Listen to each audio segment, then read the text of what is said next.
tanta coisa aconteceu também em um ano. Se a gente for mensurar tudo o que aconteceu, tenho certeza que se eu abrisse para cada um falar alguma coisa aqui, tantas coisas boas, tantas batalhas, tantos desafios, mas cá estamos. Até aqui o Senhor nos cuidou, e em nome do Senhor vai continuar cuidando. Dou uma boas-vindas a todos vocês. A gente ainda está com bastante gente, alguns viajando, outros enfermos, outros ainda fazendo a digestão do jantar que teve aqui há 2 semanas atrás, que foi muito top. Olha só, ano passado 20 pessoas, esse ano 55 quase pessoas, né, tinham aqui. E a gente tem visto o agir de Deus de uma forma sobrenatural. Antes de iniciar essa palavra, eu queria orar junto com vocês. Podem ficar sentados mesmo, só inclinar vossas cabeças. Pai amado, Jesus misericordioso, Espírito Santo de Deus, graças te damos sempre, ó Pai, na tua presença, ó Senhor. Obrigado, ó Pai, pelo teu poder, pela tua bondade, pelo teu amor conosco, ó Senhor. Em nome de Jesus, ó Pai, que essa aqui seja uma noite de renovo. Que seja uma noite, ó Senhor, onde a gente possa ver almas sendo salvas, pessoas se reconciliando com o Senhor, onde possam ter respostas para perguntas que estão no coração, onde a gente possa ver cura física, cura mental, cura espiritual, onde o Senhor, Pai, possa me usar como teu servo para passar a tua mensagem, onde eu possa, Senhor, ser o mensageiro de uma mensagem que vem do Senhor, ó Pai. Esteja conosco, Espírito Santo de Deus, abra o nosso coração, a nossa mente, os nossos olhos, os nossos ouvidos. Em nome de Jesus, ó Pai, caia por terra qualquer ação maligna que queira nos distrair. Em nome de Jesus, ó Pai, que seja uma noite que possa derrubar muralhas, bloqueios, onde o teu entendimento, Senhor, possa ser conosco. Aqui te pedimos em nome de Jesus. Amém. Para a ministração dessa noite, eu primeiro queria ler com vocês um texto famoso, que está lá em João 3, 16, 17, que diz o seguinte. Vamos ler juntos? 1, 2, 3. Porque Deus amou ao mundo de tal maneira que deu seu Filho unigênito para que todo o que nele crê não pereça, mas tenha vida eterna. 17. Porquanto Deus enviou o seu Filho ao mundo, não para que julgasse o mundo, mas para que o mundo fosse salvo por ele. Nessa noite entre Natal e Ano Novo,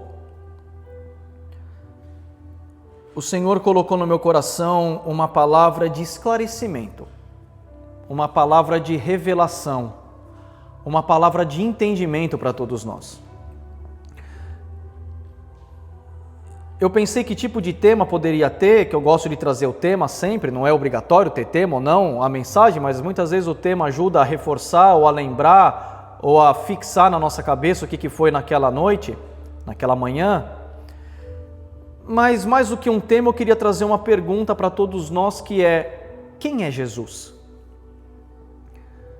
Quem é Jesus? Quem é Jesus para cada um de nós? O que representa Jesus para cada um de nós? Por que cada um de nós precisamos de Jesus? E a resposta do quem é Jesus, ela às vezes pode vir muito rápida. Ela pode vir, é tudo na minha vida, é o meu Salvador, é o centro da minha vida, é quem eu busco todos os dias, é o Filho de Deus, parte da Trindade, sendo Deus. Todas essas respostas, elas realmente estão corretas. Mas eu queria buscar uma profundidade um pouco maior no quem é Jesus. E para responder essa pergunta com profundidade, eu vou andar um pouco pela Bíblia junto com a história. Satanás, ele sempre quer nos colocar dúvidas que nos afastam de Deus. Mas o Espírito Santo quer trazer respostas para a gente se aproximar de Deus. Então, às vezes, a gente tem perguntas ou que a gente tem vergonha de perguntar, ou que a gente acha que não é relevante. Mas esse culto vai ser um culto de esclarecimento para todos nós, para entender melhor essa pergunta do quem é Jesus. Deus é o mesmo do Antigo ao Novo Testamento, desde antes do Antigo até depois do Novo. Deus é o mesmo do passado, do presente e do futuro. Mas por amor a nós, Deus definiu o tempo certo para cada instrução e para cada revelação. Vocês vão entender um pouco melhor o que eu estou falando quando eu começar a detalhar sobre essa ministração. Eu vou tentar ser um pouco mais didático na explicação, trazendo para os dias de hoje, que ajuda a gente ter uma introdução para mexer no nosso cérebro e no nosso coração, para abrir o coração para o que Deus quer conversar com a gente. Por exemplo, uma criança. Alguns aqui têm criança, ou já foram criança. Vamos supor uma criança de uns 2 anos. E os pais decidirem pela criança falar o seguinte: esse meu filho, eu já vejo na cara dele, é um médico. Vai ser médico, certeza absoluta. Já dá para entregar um bisturi na mão dessa criança com 2 anos e falar: vai filho, tá no sangue, é teu dom, sai operando. Não dá para fazer isso, porque a criança ainda ela tem 2 anos. Eu estou exagerando na comparação, porque o exagero na comparação vai ajudar a gente a entender como que Deus trata com a gente, de uma forma didática também. Antes de entregar um bisturi na mão dessa criança, essa criança provavelmente vai ter que aprender a andar primeiro, vai ter que aprender a falar, vai ter que na escola ter uma cultura, um entendimento. Muitas das vezes as matérias que a gente vê na escola que fala para que eu vou precisar disso, às vezes não vai precisar para nada mesmo, mas aquilo faz parte do desenvolvimento de um raciocínio lógico. Sobre alimento. Dá para nascer, dá vizinho, lindo, maravilhoso.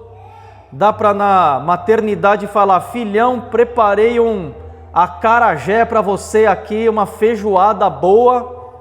Não dá para introduzir um alimento de uma feijoada, de um acarajé, para uma criança pequena. Vai dar problema. Às vezes até dá, a gente até consegue forçar alguma situação na nossa vida. Mas não é tempo de fazer isso. Chega uma criança, você vê que começa a estudar, está na escolinha, começa a se destacar com números. A professora fala: nossa, nessa idade era para contar até 5, a criança já consegue contar até 10. E aí você fala: meu filho é o futuro diretor de finanças da Jaguar Land Rover. Vou mandar ele hoje para fazer uma entrevista lá para cuidar das finanças da empresa mundialmente. Ele pode estar demonstrando um talento, mas ele ainda não está preparado para assumir aquela função.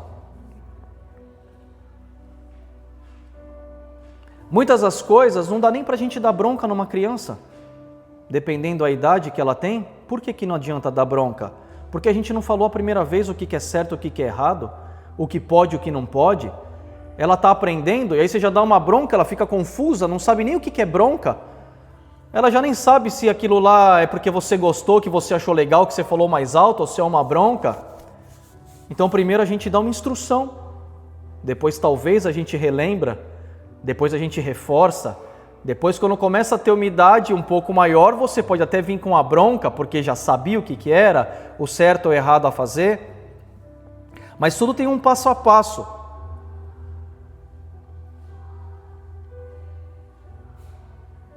Não dá para chegar para uma criança de 2 anos e falar o seguinte para ela: olhe nos meus olhos, se arrependa de todos os seus pecados e aceite a Jesus de todo o seu coração, porque se você não fizer isso, não dá para fazer isso, porque ainda não tem um discernimento, ainda não tem um entendimento, nem pecado tem. Mas é preciso alguém para poder instruir. Alguém que no momento certo poder explicar, poder direcionar. Eu conheço não só crianças, mas jovens, que a gente conversa com esses jovens e às vezes o lógico para nós não é o lógico para eles, porque eles ainda não receberam uma instrução, por qualquer motivo da vida, seja ele qual for. E aí a gente até pula o assunto, nem fala com tanto detalhe, porque para a gente já é tão normal aquilo lá. Mas ao decorrer da nossa caminhada, seja com filhos, com amigos, com o irmão mais novo, com colegas, com igreja, a gente vai aos poucos direcionando, instruindo. E aí vai subindo o nível de conhecimento, vai subindo o nível de cultura, vai subindo o nível de maturidade, o nível de compreensão, a capacidade cognitiva, o poder de decisão, entender o que é melhor, o que é pior, o que é certo, o que é errado, o que pode, o que não pode. Mas como pais,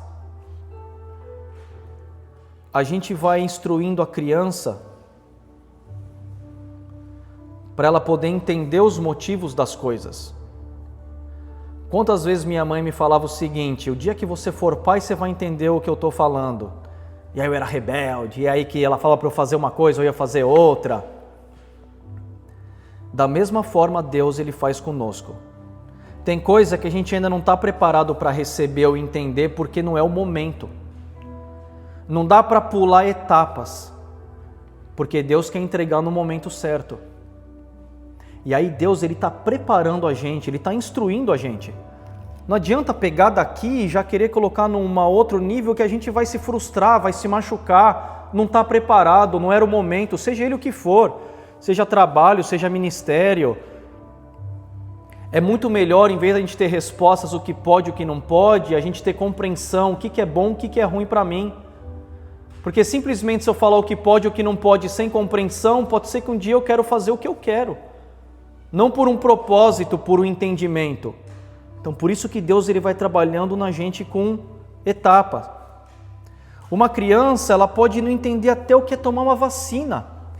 Imagina que confusão, acho que eu já falei isso aqui uma outra vez, e eu fiquei refletindo quando eu precisei dar a primeira vacina na Manuzinha, devia ter, não lembro quantos anos, nem meses, e você dá aquele amor para a criança, você dá beijo, você quer proteger, e o umbiguinho que no Brasil cuida diferente do que aqui, mas você faz até o momento que você leva a criança num lugar, segura ela com mais força, para vir alguém e dar uma picadinha assim na perna. Imagina que confusão na cabeça daquela criança, falando, mas eu recebia tanto amor, agora eu estou recebendo agressão e está me segurando para alguém me machucar.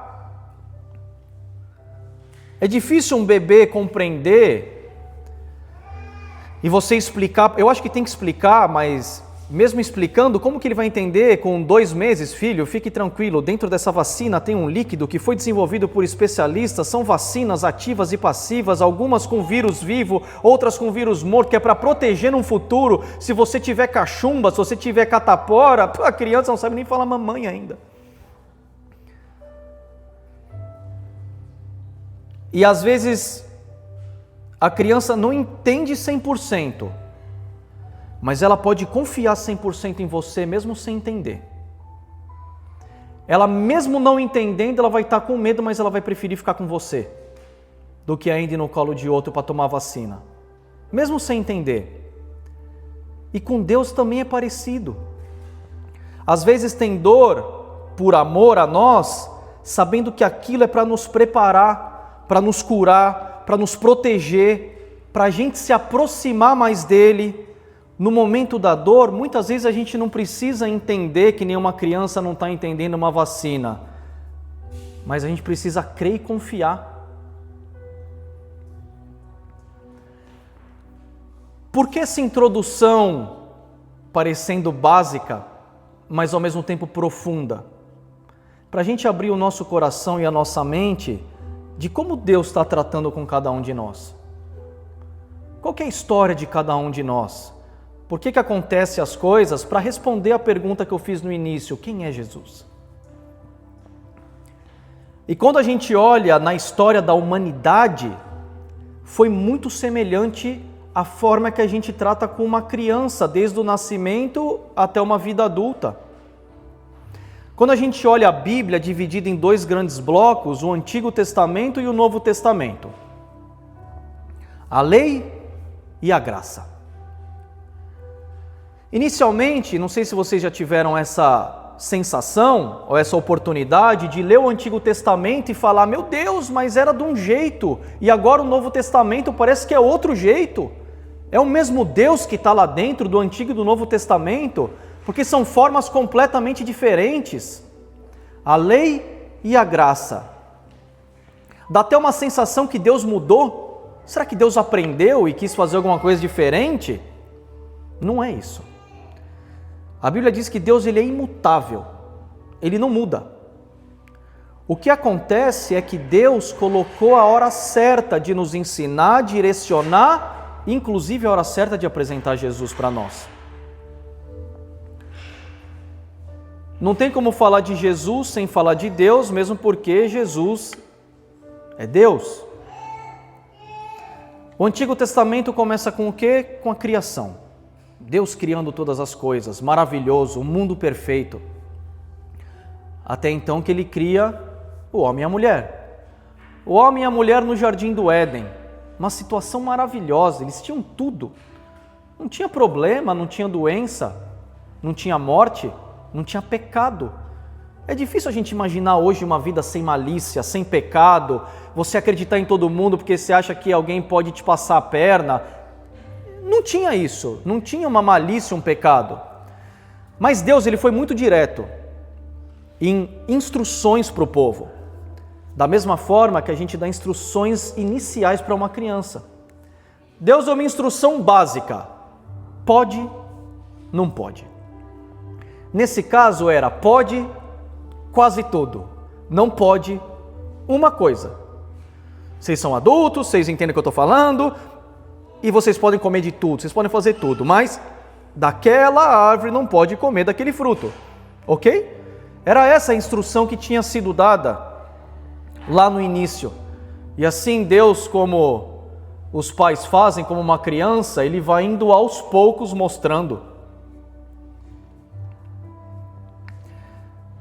E aí, o ser humano sempre vai fuçar bem no que não pode, né? Tem tanta coisa que pode. Assim como uma criança, talvez Adão e Eva não sabiam o que era bem e mal, não tinham uma intenção ruim de pecado no coração.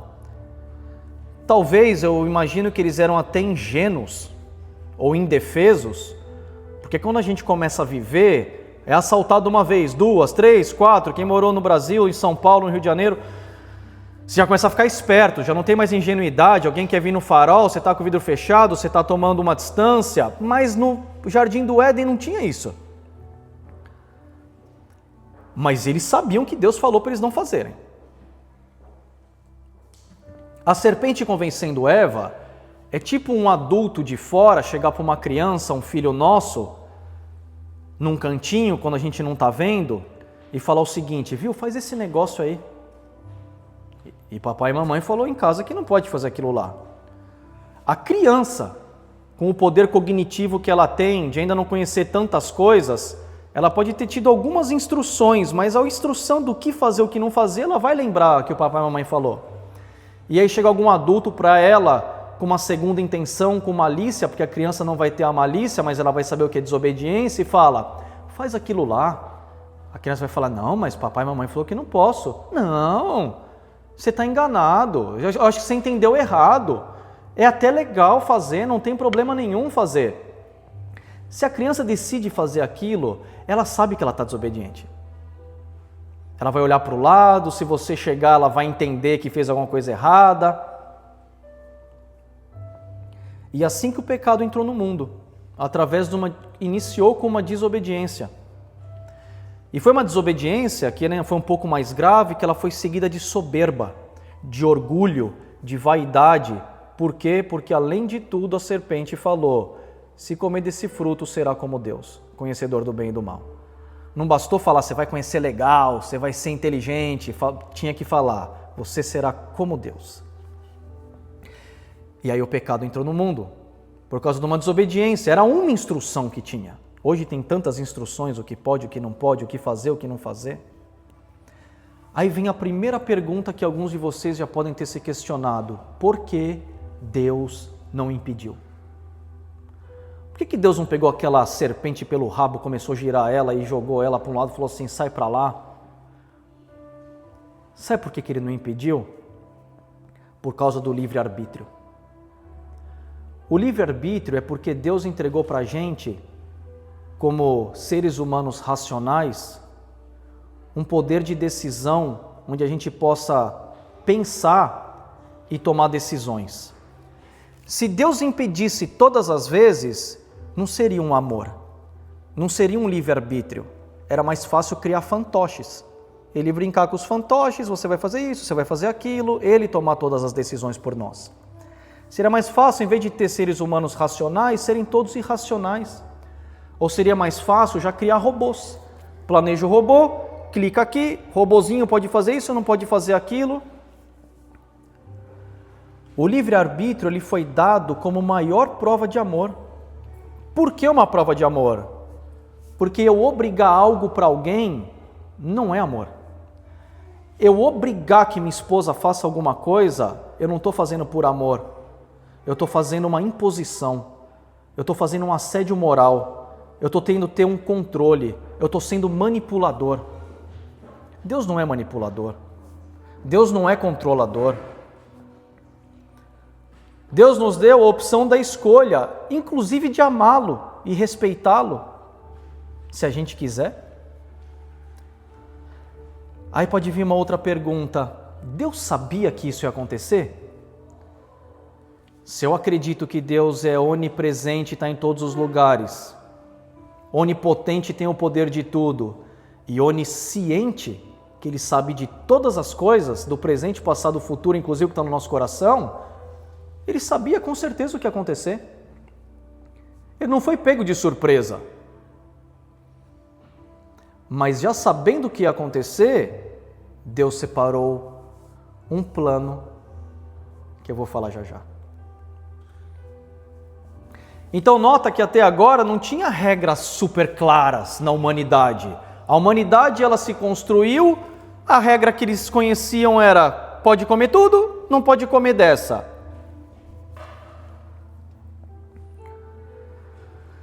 Logo depois de Adão e Eva, quem que vieram? Os filhos. E aí tem o primeiro homicídio da Bíblia. Caim mata Abel.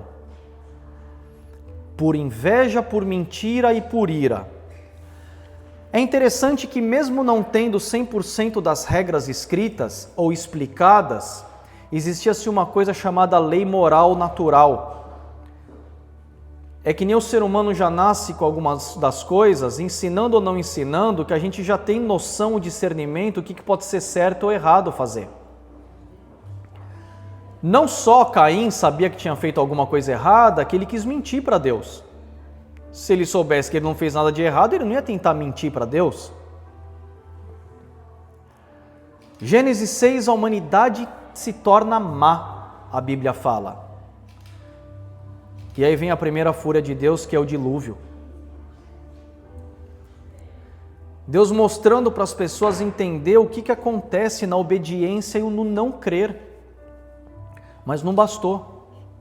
Continuou soberba, imoralidade, em Sodoma e Gomorra, luxúria, mentira, engano.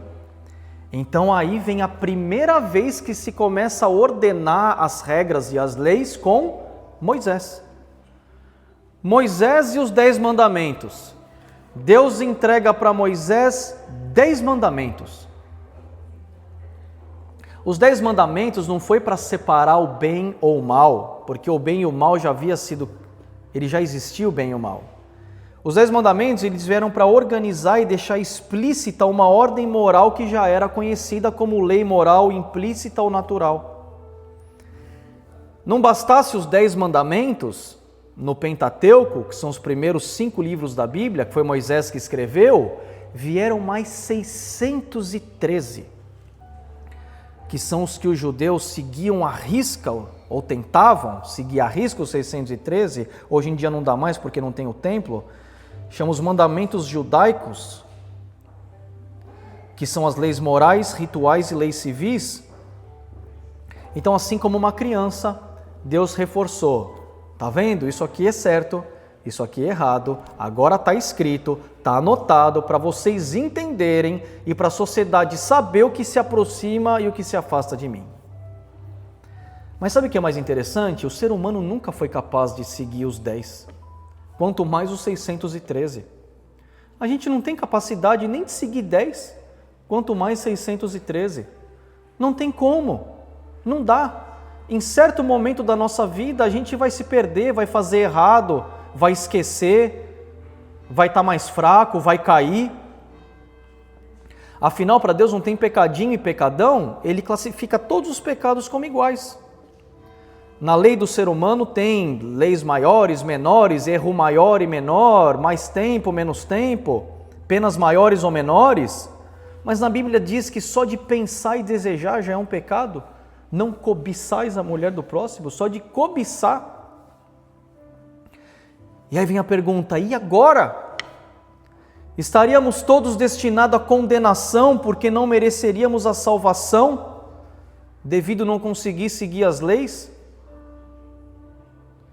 Então, se fosse assim, acabou a esperança para o ser humano? Se a salvação viesse pelas leis, viesse pelo que o que precisa fazer, e ninguém consegue fazer, então o ser humano está 100% extinto, todos 100% condenados?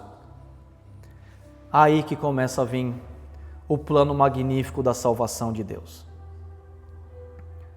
Mas Ele estava colocando no tempo certo, assim como a gente faz com as crianças.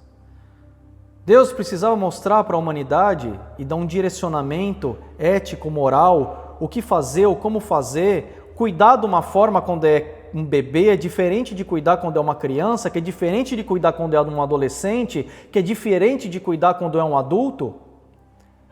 Pode ser que com 2 anos a criança não está preparada para escutar se arrependa-se dos seus pecados, mas talvez com 13, 14, 15, 20, 30, 50, 60, 70, 80 anos, ela já está preparada para receber esse conflito e essa pergunta.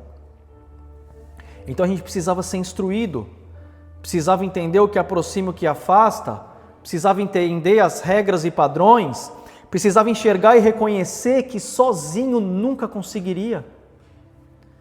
O Antigo Testamento, ele nos mostra que sozinho seria impossível. O Antigo Testamento nos mostra que por merecimento a gente nunca ia merecer nada. Bastava errar uma das 613 ou uma das 10, que a gente sempre precisaria pagar um preço, porque além de tudo, quando fazia-se alguma coisa, existiam rituais de purificação que precisava pagar um preço. Mas por amor a nós, Deus tinha no plano da salvação alguém para pagar o preço por nós. Não por merecimento, porque nunca mereceríamos, mas pela graça e misericórdia de Deus que é através de Jesus Cristo. E aí começa a ficar um pouco mais claro a pergunta, quem é Jesus? A Bíblia toda, 100% da Bíblia, ela aponta para Jesus. Jesus não é um Novo Testamento. Jesus é a palavra de Deus de Gênesis a Apocalipse. Os profetas, ao decorrer de todo o Antigo Testamento, começaram a dar sinais daquele que viria justificar e salvar a humanidade. Aquele que seria o caminho para nos levar até Deus. Sabem quantas profecias foram no Antigo Testamento para falar sobre Jesus? Desde como ele viria, desde como que seria o ministério dele, desde o que aconteceria dele ascendendo aos céus, foram entre 300 e 350 profecias que tiveram. Quem deu essas profecias? Os escritores do Antigo Testamento. Moisés, Davi, Isaías, Jeremias, Miqueias, Daniel, Zacarias, Oséias, Malaquias, cada um deles apontando e mostrando. Já em Gênesis, Moisés, quando ele punia a serpente, ele já mostrava daquele que viria pisar na cabeça da serpente. E aí você pergunta, tá, mas a Bíblia foi escrita por em torno de 40 pessoas inspiradas por Deus? E eu estou trazendo alguns questionamentos que às vezes a gente já fez na nossa vida. Por que que Deus deixou? Por que que Deus não interviu? Se Deus sabia? E às vezes vem uma outra pergunta que diz assim, tá, mas foram escritas por 40 pessoas. Como acreditar? Essa é a base da nossa fé. É acreditar que essas 40 pessoas, elas foram inspiradas por Deus. Mesmo porque a Bíblia, ela se conversa de Gênesis a Apocalipse 100%. Ela não se desvirtua em momento nenhum. Mas o mais interessante é o seguinte, não foram pessoas comuns que fizeram esses escritos. Não foram pessoas do nada, que não aconteceu nada. Foram pessoas que, além delas terem escrito, Deus se revelou publicamente cada uma delas. E Deus se revelando publicamente com cada uma delas, era impossível alguém falar, tá, mas esse daí ele está inventando. Ah, é? Será que não dava para acreditar em Moisés? Um povo inteiro escravo no Egito, e Deus falando com uma pessoa para ir falar com o faraó. Deus escolheu um de nós e falar o seguinte, vai lá falar com o presidente de tal país para liberar o povo de lá. Será que Moisés não teve uma bênção, um cuidado de Deus, uma revelação de Deus especial, onde Deus ainda valorizava, assinava, validava o que ele escrevia sobre ele? Aí a gente acha que o falar com o faraó não foi suficiente, as 10 pragas anunciadas não foi suficiente o que aconteceu no Egito? Moisés nunca ia conseguir fazer aquilo. É diferente ele falar, viu, vai pegar fogo nessa cadeira. Ele vai lá e bota fogo na cadeira ele. Mas não, morrer todos os primogênitos. Descer trevas. A água se transformando em sangue. Eram coisas impossíveis do ser humano fazer. Então Deus se revelou através dele falando, esse é um servo meu. E confia nos escritos que ele está colocando que são meu, porque eu estou revelando ele, através dele para o povo. Não foi suficiente as 10 pragas abrir o mar vermelho? Como não crer? Como não saber que Deus estava junto com ele, se revelando o tempo todo? 40 anos no deserto e caindo um maná do céu, saindo água da rocha. Essas foram as pessoas que Deus colocou para se revelar. Davi, que também deu profecia sobre Jesus. Quem naquela época teria sanidade de enfrentar um cara de 2,90 m de altura, com arma, armadura, e um cara não especificamente pequeno, mas menor que Saul, porque a armadura de Saul não cabia nele, ele arrancou a armadura que estava pesada, pegou pedra, pegou uma funda, eu vou lá, mas eu não vou sozinho, o Senhor dos Exércitos estará comigo, o nome do Senhor será glorificado. Foi público, não foi algo numa salinha entre duas pessoas, foi público, todo mundo testemunhou, era Deus dando autoridade, assim como hoje Ele continua dando para nós também. Assim como Deus usa cada um de nós no ministério, na família, seja onde for, porque Deus nos dá autoridade. Através do que a gente passa, das batalhas, dos desafios, mas Ele só precisa da nossa coragem, da nossa força e do nosso crer. Ele precisava da coragem de Davi, mas ele fez aquele gigante cair. Deus fez. Daniel, que o Igor ministrou sobre Daniel aqui uma vez. Mas Daniel, tenho que confiar nele? Tá, vai lá dentro de uma cova dos leões e tenta sair inteiro e aí a gente conversa depois. Deus se revelou junto com Daniel. Daniel fez algo. José decifrava os sonhos. Daniel fez algo além. O rei Nabucodonosor uma vez falou o seguinte: quem interpretar meu sonho, se não interpretar, eu vou matar todos os adivinhos aqui. Mas não basta. Aí o pessoal falou, tá, me conta o sonho então, rei. Ele falou, não, dessa vez é diferente, você vai ter que descobrir o que eu sonhei e vai ter que interpretar o que eu sonhei. E Daniel fez isso. Daniel fez isso não com um cara que morava numa vila pequenininha, com o rei. Para quê? Para validar publicamente que Deus estava usando ele. Quando a gente se questionar de novo, por que eu tenho que acreditar em pessoas que escreveram a palavra de Deus ou se intitulam com Deus? Porque Deus usou elas e revelou elas publicamente. Isaías cura o rei Ezequias de uma doença que a Bíblia fala que ele estava à beira da morte. Curou o rei. Não é alguma coisa que podia ser um combinado, curou um amigo, do irmão, do primo que mora numa cidade remota que ninguém tem contato. É alguém falar o seguinte, o rei está com uma doença terminal, alguém lá ia orar por ele e esse rei testemunha que foi curado.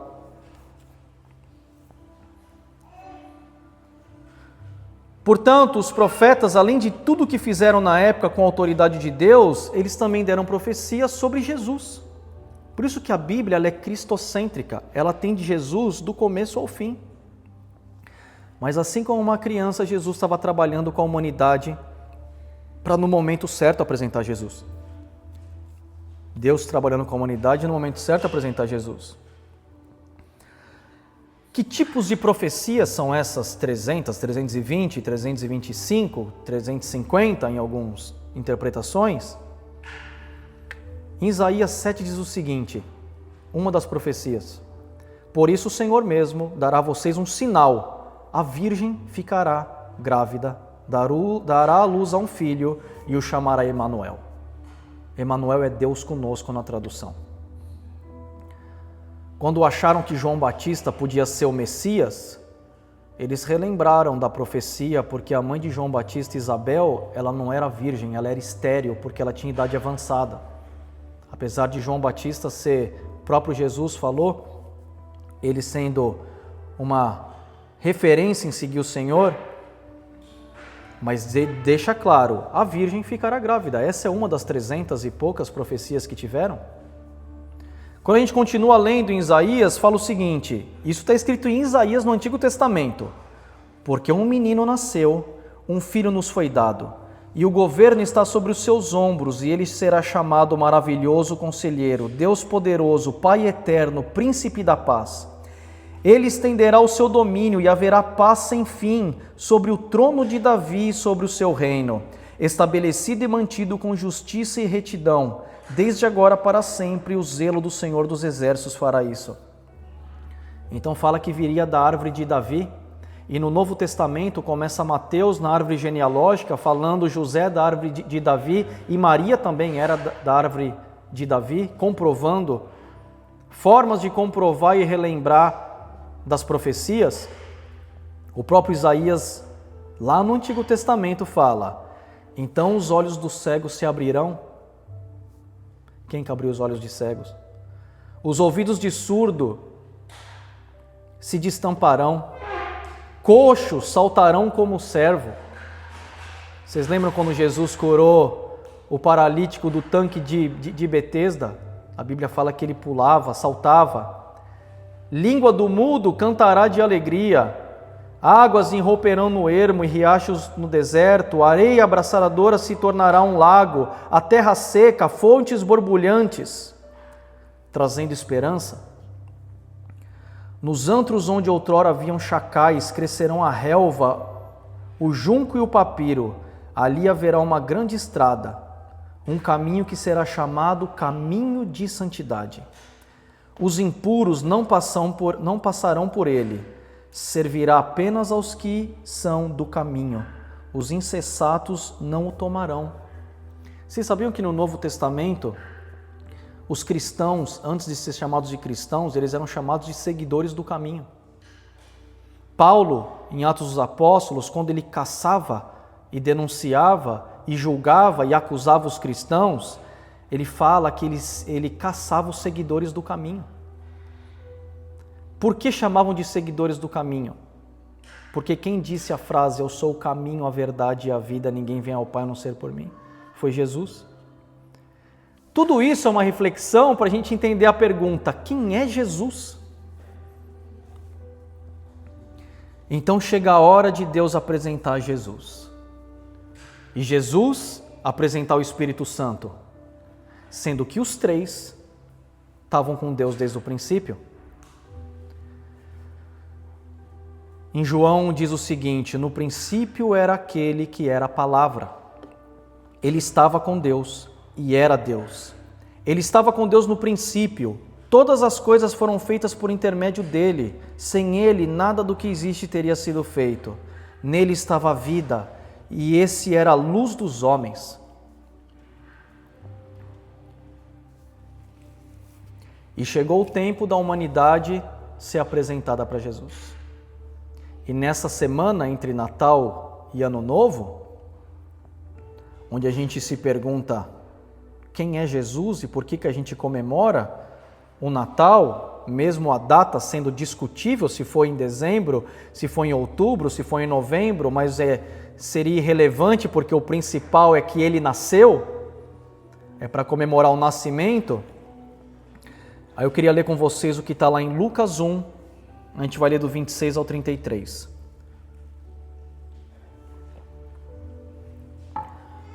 No 6º mês foi o anjo Gabriel enviado da parte de Deus para uma cidade da Galileia chamada Nazaré, a uma virgem, desposada com certo homem da casa de Davi.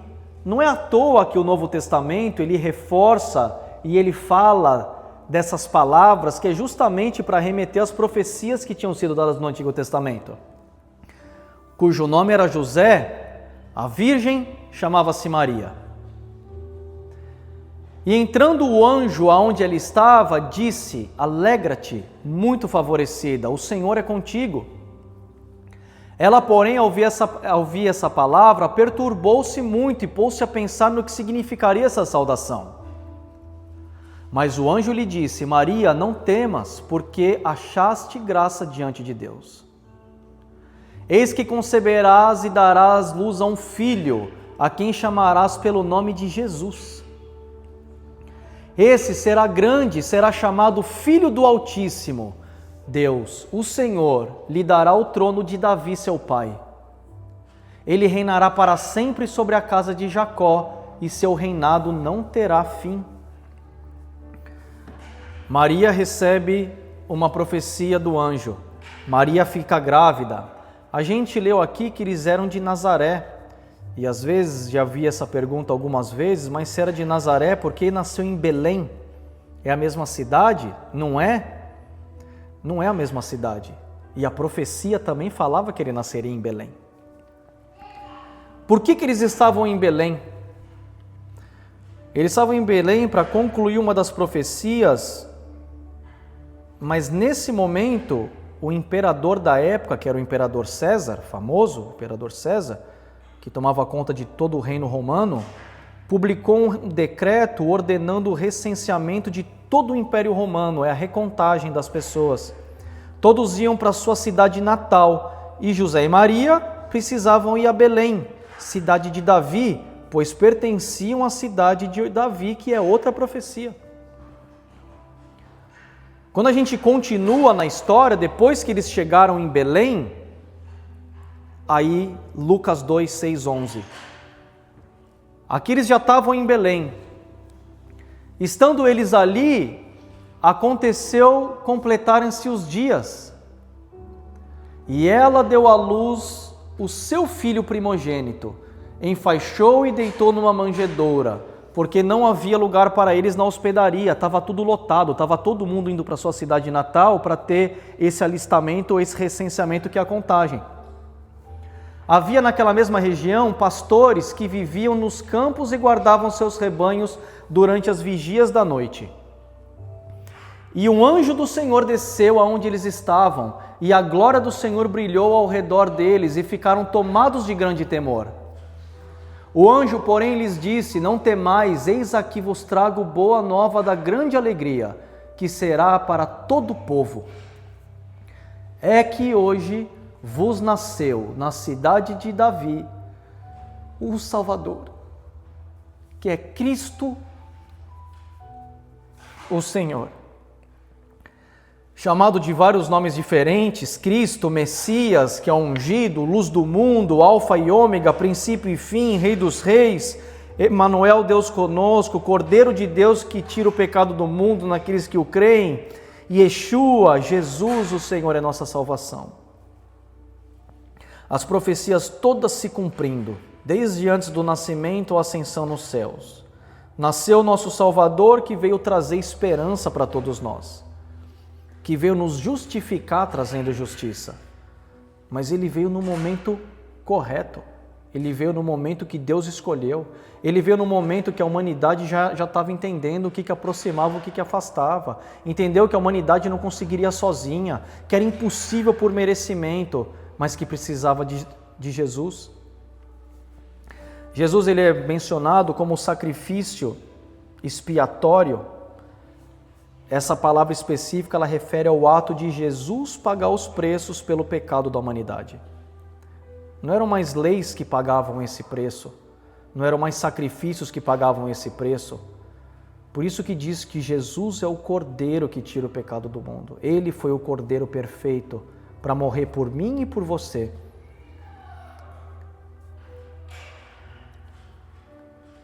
Queria convidar vocês a ficarem de pé, por favor. Estou chegando já ao final dessa ministração.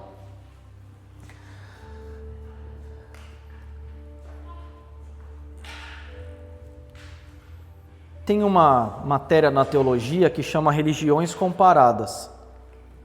A gente não é especialista de todas as religiões, mas a gente, ou porque já foi de algumas, ou porque conhece pessoas, ou porque estudou e leu. Sabia que tem uma coisa que é incomum entre todas as religiões que não são cristãs? Sabe o que é incomum? Todas acreditam em Jesus. Todas acreditam que Jesus existiu. Todas acreditam na história, porque é um fato histórico a existência de Jesus. Aí vocês me perguntam, como assim? Como todas acreditam que Jesus existiu? Se são os cristãos que acreditam em Jesus. Eu vou te explicar. Todas as outras religiões acreditam que ele existiu. Mas nós acreditamos que ele existe. Mais do que ele existe, que ele é. Ele é a existência eterna e imutável. Ele não foi criado para existir, ele é a criação antes da existência. Outro dia eu vi um livrinho de uma outra religião lá no nosso trabalho que a capa era Quem foi Jesus? E aí na primeira impressão você fala, olha, outra religião está mostrando quem foi Jesus. Mas o tempo verbal desse livrinho responde claramente a grande diferença. Para eles, quem foi Jesus como homem? Ou talvez quem foi Jesus como um grande profeta? E para nós cristãos é quem ele foi, quem ele é, quem ele será para sempre, como Deus. O não cristão realmente acredita nos fatos históricos que ele nasceu. Paulo, não era à toa que Paulo acreditava em Jesus, que ele existiu, tanto que ele caçava os seguidores do caminho. Mas ele não acreditava em quem que Jesus é. Mas bastou um encontro, só um encontro. E às vezes a gente julga o nosso passado. Ah, mas será que eu tenho perdão? Mas meu passado é tão ruim, mas Paulo era caçador de cristão, matava cristão. Teve um encontro real com o Senhor, teve um arrependimento genuíno. Todos os talentos que Deus entregou para ele, falar em outros idiomas, atingir todas as camadas da sociedade, tudo isso foi redirecionado. Jesus fez tantas maravilhas, Jesus faz tantas maravilhas, Jesus fará tantas maravilhas. Eu não só li na Bíblia quantas pessoas Jesus curou, ou quantas pessoas aceitaram a Jesus na Bíblia, nos evangelhos, nas cartas, a gente vê junto, a gente presencia junto o que Deus tem feito, pessoas aceitando a Jesus, pessoas se reconciliando, sendo batizadas, sendo curadas. Isso é impossível fazer através da mão do ser humano. Transformação genuína, lutar com dificuldades, convidar Jesus para as batalhas mais complexas. Mas acima de tudo, Jesus morreu pelos nossos pecados e deixou até o fim dos tempos a oportunidade da salvação e da vida eterna para aquele que crê. Já já vai ter a virada do ano. 2025 está acabando, mas não acabou. Não acabou ainda. Ainda faltam alguns dias para acabar. Por que a gente não fecha esse ano com chave de ouro? O que é fechar esse ano com chave de ouro? É para quem não aceitou a Jesus, aceitar Jesus. Para quem se afastou de Jesus, se reconciliar com Jesus. Se a gente já quer mudança, quer transformação, não precisa falar o ano que vem eu vou fazer. Eu vou começar agora. Desde agora, Senhor, eu não estou conseguindo. A gente leu o Antigo Testamento mostrando, direcionando. É impossível. Senhor, eu não consigo, mas tem misericórdia, eu coloco nas tuas mãos, me ajuda, Senhor. Mas o primeiro passo de tudo é aceitar Jesus, é convidar Ele. Lá em Romanos diz o seguinte: se você confessar com sua boca que Jesus é Senhor e crer em seu coração que Deus o ressuscitou dentre os mortos, será salvo, pois com o coração se crê para a justiça e a boca se confessa para a salvação. Então eu queria convidar você, se você ainda não fez esse ato de fé, essa confissão pública, que João reforça falando, se alguém confessa publicamente que Jesus é o Filho de Deus, Deus permanece nele e ele em Deus. Se você ainda nunca fez esse ato de fé, não deixa Satanás te enganar falando vai ser um dia, o dia que você estiver preparado, o dia que você merecer, porque a gente nunca vai estar preparado, a gente nunca vai ser merecedor. E o sacrifício de Jesus foi pela graça, por amor e pela misericórdia. Eu queria convidar você a vir até a frente para a gente orar por você nessa noite.